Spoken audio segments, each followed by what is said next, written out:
Capítulo 18. La individualidad. La oscuridad asociada con la activación de un fenómeno electromagnético de baja frecuencia no es la misma oscuridad que la que se asocia con un fenómeno electromagnético de altísima frecuencia. Todo tiene vida propia, y el aquí y el allá y el más allá son lo mismo.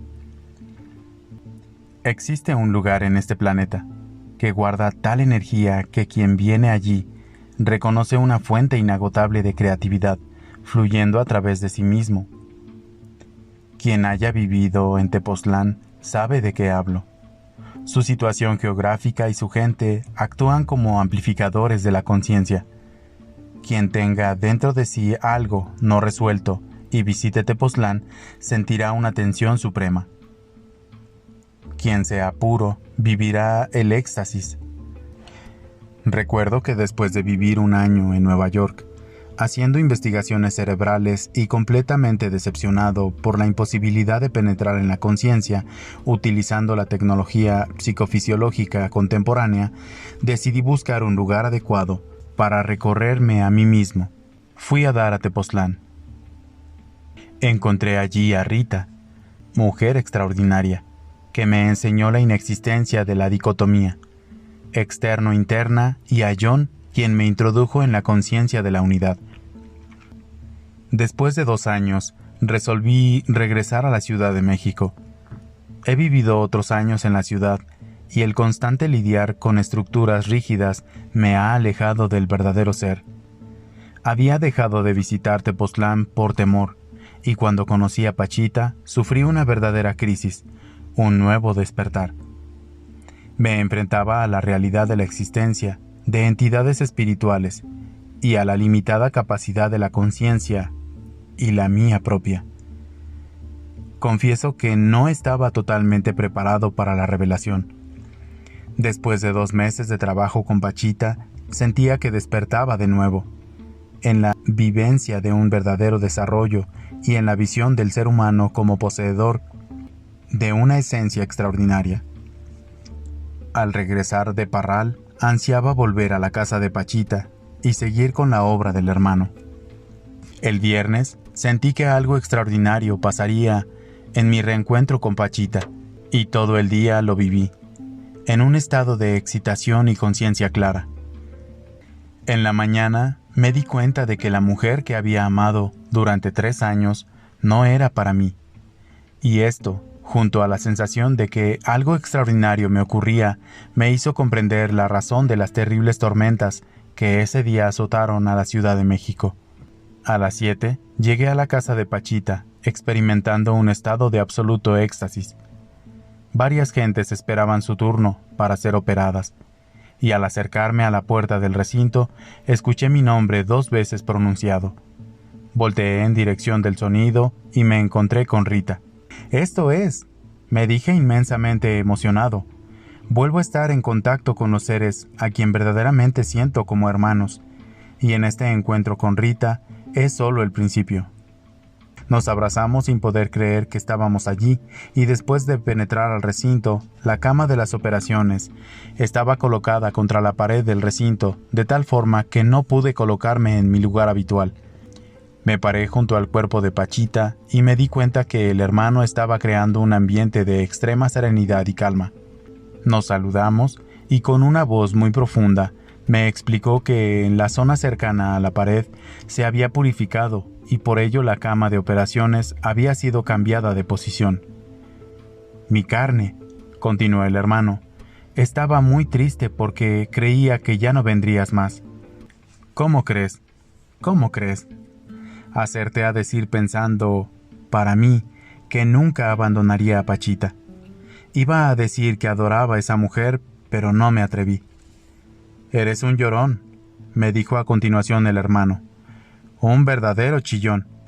Se refería a la despedida de Parral, y sintiéndome cohibido, intenté explicarle que ver llorar a Pachita me producía tal dolor que tenía que acompañarla en su llanto. pero tampoco se lo dije, aunque estoy seguro que captó mis pensamientos. Qué tristeza tan grande, ¿verdad, Jacobo? Vivimos mucho dolor en Parral, le contesté, y mucha hipocresía.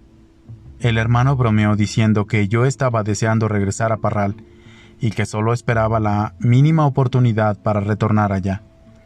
Todos reímos y nos preparamos para las operaciones. Candelaria ocupaba la posición de afanadora y se ocupaba de cortar algodones y empaparlos de alcohol. Cuando llegó el primer enfermo, sí recuerdo mis primeros días al lado del hermano, y los comparo con mi visión presente. Me asombro de mis cambios. Al principio me costaba un trabajo terrible pensar que el hermano existía como una entidad independiente y conservando su individualidad. Mi comprensión del nivel espiritual era el de un indiferenciado y omnipresente estado en lo que lo individual desaparecía para dar lugar a la unidad. A pesar de haber visto a don Lucio hablar con espíritus y haber desarrollado toda una técnica para recuperar la memoria de vidas pasadas, la bauticé como la técnica de análisis reencarnacional. No había logrado aceptar la existencia de lo individual, más allá del plano orgánico. Después de casi 2 meses, esa idea ya no existía. Había visto tantos casos de daños y oído tanto al hermano que por fin acepté que después de la muerte conservamos una individualidad y que nuestro desarrollo continúa. Cuauhtémoc, por ejemplo, había sido brutalmente impedido de seguir su aprendizaje en la Tierra, y para pasar al siguiente nivel debía culminarlo a través del cuerpo de Pachita y de todos los que constituirían la cadena chamánica de la obra. No podía imaginarme la vida en el plano de las entidades espirituales. Sin embargo, empezaba a tener acceso a ciertos elementos que poco a poco me ayudarían a entender. Uno de ellos sucedió al final de la sesión de operaciones que describiré más adelante. El cuerpo de Pachita ocupó un banco junto al altar y se despidió rápidamente de los que nos encontrábamos en el recinto. Levantó su brazo derecho y nos anunció que debía irse, pues tenía una misión muy urgente por cumplir. ¿Misión urgente? Yo había sentido durante 2 semanas una tensión insoportable que se acrecentaba por instantes y por instantes disminuía de intensidad. Tengo suficiente edad y experiencia para diferenciar lo que proviene de mi historia personal y lo que resulta de un cambio global de conciencia, y la tensión que experimentaba tenía un origen en lo segundo y no en lo primero. Sentía que una lucha formidable se desenvolvía ante mis sentidos psíquicos y que en ella se jugaba la alternativa de la luz contra la oscuridad. Se lo dije al hermano al iniciar la sesión, y al final de la misión urgente me conectó con esa lucha. Así es que pensé con entusiasmo, el hermano y otras entidades realizan coaliciones, tienen planes y luchan, y se comunican, y viven en una obra permanente y siempre defendida. Definitivamente existía un nivel de conciencia que, aunque ocurriendo simultáneamente con la mía propia, me pasaba completamente inadvertido en sus detalles, y en cambio era claro en emociones generalizadas y sensaciones indiferenciadas. Nunca tuve tanta claridad de tal existencia como en esos días después de regresar de Parral. Deseaba establecer contacto con ese nivel de realidad y ser capaz de ver más profundo y claro lo que el hermano hacía. Creo que esa fue una de las razones que me impulsaron a ir a Tepoztlán. Una de las enfermas que el hermano operaría de la espalda reposaba en casa de Rita, y le ayudé a aplicarse la medicina que Pachita le había recetado, a fin de fortalecer su columna. Era puré de papas hirvientes que debía colocarse en la espalda durante toda la noche. Obviamente, además de una capacidad curativa desconocida para mí, ese remedio tenía la bondad de dirigir la atención de la enferma hacia la zona delicada y cobrar conciencia de su funcionamiento y anatomía. El dolor de la espalda, como cualquier experiencia, es la resultante final de un proceso neuronal hipercomplejo. El dolor es la transformación a experiencia consistente de lo que previamente es el manejo de la lógica neuronal a través de circuitos hipercomplejos. Las papas servían para dirigir la atención al proceso previo a la consultante, lo que seguramente canalizaría energías en la dirección adecuada y fortalecerían la zona por operarse. El acceso de la conciencia a su procesamiento, además de permitir un grado de conocimiento supremo de la propia individualidad, es una nueva aventura grandiosa del pensamiento. De alguna manera, este acceso abre las puertas que permiten percibir la realidad como una creación personal y facilita la conciencia de unidad. Quiero decir que quien sea capaz de entender sus procesos internos encontrará que entre ellos y lo que llamamos el mundo existe una continuidad y que una simetría adamantina configura lo interno como un micromodelo de lo externo. La simetría se traslada después a un plano de sinonimía, y en ese instante se reconoce que lo interno y externo forman un continuo inseparable. Por supuesto que una de las fronteras de la conciencia de unidad es el manejo directo del mundo a través del pensamiento y la apertura al contacto con las entidades espirituales. En Tepoztlán recordé que al igual que el espacio bicónico de Minkowski, la conciencia corporalizada es como un cono convergente que unifica elementos localizados en su base hasta llegar al centro o punto de inclusión. Total que en una integración espléndida conecta la conciencia con su propia individualidad. El centro es el final y el punto de partida es la sensación de ser más allá de cualquier definición, y la lógica cerebral adecuada para llegar a ese centro es la lógica convergente. Así pues, en lo cerebral, el proceso es un cono terminado en un punto. El siguiente nivel vuelve a ser cónico, pero en lugar de converger, diverge. A partir del punto se expande la conciencia y se abre el espacio. Allí es donde se establece un contacto con la realidad. Pachita había tenido que vivir innumerables experiencias para dejar atrás otras tantas ilusiones y establecer un contacto total y permanente con su centro de conciencia. Después apareció el hermano. También recordé en Tepoztlán que a partir de cierto nivel de vida, las ilusiones se reconocen y se descartan como falsas. Así sucede con el sexo, el ego, las dependencias emocionales y el mundo material. Se comienzan a aceptar únicamente aquello que es permanente dentro de todos los cambios, aquello que unifica lo aparentemente disperso, y el único motivo de supervivencia es mantener esa esencia redescubierta y conservarla libre de estructuras, tentaciones e ilusiones de placer y gozo efímeros. La primera paciente era un bebé de pocos meses. Su cuerpecito delicado fue abrazado por el hermano y después colocado en la cama de operaciones. Su carne era delicada y frágil y sufría de una debilidad general y retraso motor intenso. El hermano comentó acerca de la fragilidad de la criatura y haciéndome sostener esa cabecita diminuta entre mis manos, introdujo el cuchillo de monte en la nuca de la criatura. Giró varias veces el cuchillo y, convencido que había organizado algo dentro de la masa cerebral, lo sacó y cerró la herida. Vendamos a la criatura y la entregué a su madre, quien agradeció la intervención. Enseguida pasaron los padres de la niña sobre anestesiada y ella misma en su silla de ruedas. El hermano tomó el brazo de la niña y le pidió a ésta que se levantara de su silla de ruedas. Vi el asombro y la ilusión en la cara de sus padres y me presté a ayudar a la bellísima inválida. Parecía haber entendido la orden del hermano y con un esfuerzo titánico y emocionado se levantó de la silla y permaneció parada durante un instante. Su cara reflejaba el esfuerzo y sus ojos mudos reflejaban un conocimiento recién adquirido. La niña había empezado a mostrar signos alentadores de coordinación motora y mientras Pachita permaneció en Parral, se había caído de su silla en uno de sus intentos por caminar por sí misma.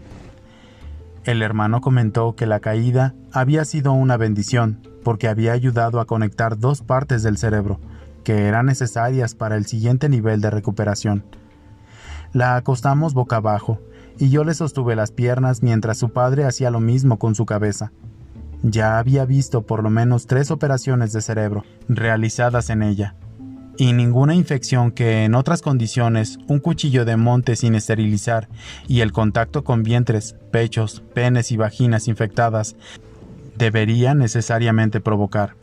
Noté una rigidez extrema en las piernas de la niña, y el hermano comentó con gusto que ella también se enojaba, y a eso se debía la tensión de su cuerpo. El cuchillo penetró el cuero cabelludo y parte del cráneo, y yo presté mucha atención a la sangre que brotaba de la herida. Era muy extraña, y ya la había percibido varias veces en muchos enfermos. Su coloración era roja como la sangre normal, lo mismo que su olor, pero su consistencia era extraña en extremo. La única forma que se me ocurre para describirla es una pasta constituida de esferas gelatinosas de aproximadamente 5 milímetros de diámetro, recubiertas de una membrana elástica. Eso brotó de la cabeza de la niña, y mientras el hermano trabajaba con el cuchillo, hablaba acerca de la necesidad de conectar y reconectar nervios y estructuras cerebrales. Por fin terminó, cerró la herida y comentó que pronto habría una recuperación colosal. Cuando le platiqué a Rita este caso, de pronto recordé que había visto cómo el hermano injertaba pedazos de cerebro en la masa encefálica de pacientes en sustitución de otros dañados, y un escalofrío tremendo recorrió todo mi cuerpo. Colocar pedazos de cerebro como injerto era trasplantar parte de la conciencia de varias personas a otra, por lo que la recuperación de esta última necesariamente debía ser distinta a la esperada sin las partes ajenas. ¿Qué sucede con la conciencia así injertada? ¿Quién es el que despierta? Me imaginé a la niña, completamente recuperada, hablando y pensando, y riendo, y pensé que su conciencia sería algo absolutamente distinto de la conciencia que sus padres le habían conocido. Le pregunté a Rita si en su opinión el centro no cambiaría, y me contestó optimista que así sería. La recuperación debía ser gradual, y no abrupta, entre otras cosas, para permitir la unificación de la niña. Recordé a Patanjali y sus aforismos sobre yoga, sobre todo cuando menciona que la finalidad es lograr que el lago de la mente no tenga olas, para que así la mente pueda verse cristalina a sí misma. Recé por la recuperación de la niña, en un nivel de cristalinidad y paz, y me asusté ver al siguiente paciente. Era una señora espantosamente hinchada. El hermano la había operado del hígado y de sus riñones semanas antes, y yo la había asistido en aquella ocasión. Recordé los rezos de la mujer y me pregunté el por qué su retorno. El hermano explicó que el injerto que había hecho no había pegado, y que eso significaba que había una razón poderosa y no azarosa para la contingencia. Mientras yo sostenía la mano de la enferma, perforó el abdomen, y su hinchazón pareció salir de la incisión en la forma de un chorro caliente de sangre. Se me empapó la cara y la ropa. Enceguecido por la sangre y chorreando de la barba, le pedí un algodón con alcohol a Cande. Me restregué y supuse que también debía haber una razón para ese bautizo en sangre, pero no supe dar la respuesta al porqué. Saturé la herida y después de ver cerrarse la tremenda incisión y de no recorrer ninguna cicatriz de la primera ocasión, vendé. Una señora americana de edad adulta ocupó la mesa. Le dolía su pierna izquierda. El hermano había detectado que el fémur se hallaba fuera de su sitio y lo preparó para abrir la pierna y colocarlo en su lugar. Me explicó que debía jalar la pierna para ayudar en la colocación, y yo me apresté para hacerlo. Le tomé la mano a la señora y le pedí que me la apretara para calmar su dolor. Una de las condiciones para la operación era que las piernas de la enferma debían estar relajadas y completamente rectas, pero el dolor y el miedo impedían lograr lo anterior. La enferma apretaba mi brazo derecho, mientras mi izquierdo se preparaba para ayudar al tirón, necesario para colocar el fémur. El hermano abrió la pierna y maniobró directamente sobre el fémur, mientras la señora gritaba de dolor. Sentí que debía utilizar mis dos manos para jalar y traté de soltarme la derecha, pero la mujer no quería dejarme ir. «Jala, Jacobo, jala». «No puedo, no quiere soltarme la mano». El hermano rió ante mi situación, y en una maniobra acrobática me tuve que subir a la cama para que Enrique tirara de la pierna. «¿No te quieres soltar, verdad, Jacobo?», me preguntó bromeando el hermano mientras todos oíamos los tronidos de su hueso encajando en otro. Por fin el fémur había ocupado su lugar, y la enferma sintió que el dolor menguaba y que había recuperado completamente el movimiento de su pierna. Le pedimos que la moviera en todas direcciones y lo hizo alegremente y sin dolor. Después me contaron que los gritos de la operada y los míos propios, ordenándole que se relajara, habrían sido escuchados en toda la cuadra. El último enfermo era un músico de Nueva York, completamente sordo de su oído derecho. Rita lo había traído y, curiosa, asistía a la intervención. Nos saludamos dentro del recinto, y el hermano, tras hacer un campo alrededor del oído, introdujo casi todo el cuchillo a través del mismo. Iba a, en sus términos, abrir el caracol para devolvérsele la función al oído. La operación duró largos minutos, y no fue concluida hasta que Stan indicó que escuchaba algo levemente. Vendé la cabeza y recordé que Enrique me había regañado varias veces, y con toda razón, por dejar sueltas las vendas. En Tepoztlán vi a Stan en la casa de Rita. El vendaje le daba una apariencia de un Van Gogh, venido a menos y preocupado por su recuperación. Al verlo me vino la imagen de un bebé operado de su cabeza. Recordé que el hermano le había inyectado líquido cefalorraquídeo y que había pedido una sonda de plástico. Había introducido esta última al cerebro, mientras que el otro extremo se lo había colocado en la boca para chupar o quizás inyectar un líquido rojizo que parecía sangre. Nunca había visto esa maniobra, y en mi asombro nunca supe si la sangre provenía del cerebro de la criatura o de la boca de Pachita. No sé por qué la vista de Stan me recordó la sonda, pero así fue. Conversé con Stan y le hablé de mi libro, y se emocionó enormemente. «Quiero hacer una película de Pachita», me dijo con intensidad, «y quiero saber si podemos usar tu libro como guión». Debo preguntarle eso a Pachita y al hermano. Sin su autorización no puedo aceptar tu propuesta, pero si ellos están de acuerdo, yo también lo estaré. Confieso que la idea de hacer una película me espantó y esperé al miércoles para preguntarle al hermano su opinión. En Tepoztlán me encontré con vibraciones maravillosas y con gentes interesadas en el desarrollo de la conciencia. Pachita le había prohibido rotundamente a Memo viajar a Tepoztlán, y eso me hizo estar doblemente atento para detectar algunas vibraciones negativas, pero lo único que percibí fue un límite en mis meditaciones y tempestades, cuyos truenos eran contestados por miles de salientes de montaña.